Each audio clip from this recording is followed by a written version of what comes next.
8ஆம் வகுப்பு இயல் 5 திருக்கேதாரம். குழந்தைகளே, நலமாக இருக்கிறீர்களா? நண்பர்களே, நலமா? இன்று நாம் திருக்கேதார பாடலை பார்க்க இருக்கிறோம். உயிர்கள் அனைத்தையும் இசைவிப்பது எது என்றால் அது இசை.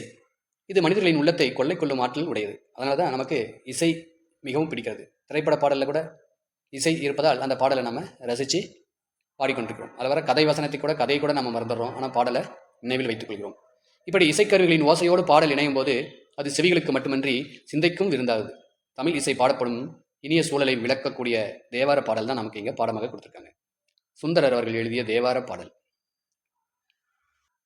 பண்ணின் தமிழ் இசைப்பாடலின் பழவை முழவு அதிர கண்ணின் ஒளி கனக சுனை வைரம் அவை சொரிய மண்ணின்றன மதவேளங்கள் மணிவாரிக் கொண்டு எரிய கிண்ணென்று இசை முரளும் திருக்கேதாரம் எண்ணீரே. பண் என்றால் இசை என்று பொருள்.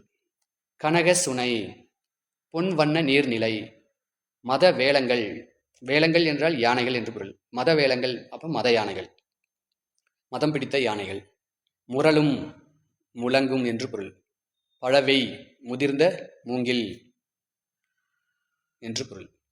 பாடலின் பொருள்: பண்ணோடு சேர்ந்த இனிய தமிழ் பாடல்களை பாடும்போது அதற்கு ஏற்றவாறு முதிர்ந்த மூங்கில்களால் ஆகிய புல்லாங்குழலும் முழவும் இணைந்து ஒலிக்கும்.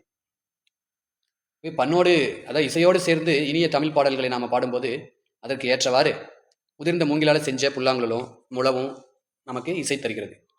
கண்களுக்கு இனிய குளிர்ச்சி தரக்கூடிய ஒளியுடைய பொன்வண்ண நீர்நிலைகள் வைரங்களை போன்ற நீர்த்திவளைகளை வாரி இறக்கக்கூடியதாக இந்த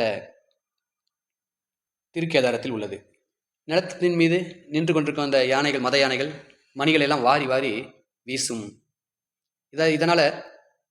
இதனால இடையராது எழக்கூடிய கின் எனும் ஒளியானது இசையாக முழங்கும். பாருங்க, யானைகள் வாரி வீசக்கூடிய அந்த மணிகளால கின் எனும் ஒளியானது இசையாக முழங்குது. இத்தகைய சிறப்புகளுடைய நகரம்தான் திருக்கேதாரம். நூல்வெளி: சுந்தரர் தேவாரம் பாடிய மூவரில் ஒருத்தர். இவருக்கு நம்பியூரார், தம்பிரான் தோழர் என்ற சிறப்பு பெயர்கள் உண்டு. இவர் அருளிய தேவார பாடல்கள் 12 திருமுறைகளில் 7ஆம் திருமுறையாக வைக்கப்பட்டிருக்கிறது. இவர் இயற்றிய திருத்தொண்டக தொகையை முதல் நூலாக கொண்டே சேக்கிழார் பெரிய புராணத்தை படைத்துள்ளார். பாருங்க, சேக்கிழார் பெரிய புராணத்தை எழுதுறதுக்கு காரணமாக இருந்த நூல் எது என்றால் அது திருத்தொண்ட தொகை. அந்த நூலை மூல நூலாக வச்சுதான், அதை முதல் நூலாக வச்சுதான் எழுதியிருக்காரு. திருஞான சம்பந்தர், திருநாவுக்கரசர், சுந்தரர் ஆகிய மூவர் பாடிய பாடல்களுடைய தொகுப்பு தான் தேவாரம். இந்த தேவார நூலை தொகுத்தவர் நம்பி ஆண்டார் நம்பி. இந்த நூலில் சுந்தரர் பாடியுள்ள கேதார பதிக பாடல் நமக்கு இங்கே பாடமாக கொடுத்துருக்காங்க. தேவாரம் என்பதை தேக்கூட்டல் ஆரம் என பிரித்தால் தெய்வத்திற்கு சூட்டப்படும் மாலை என்று பொருள்.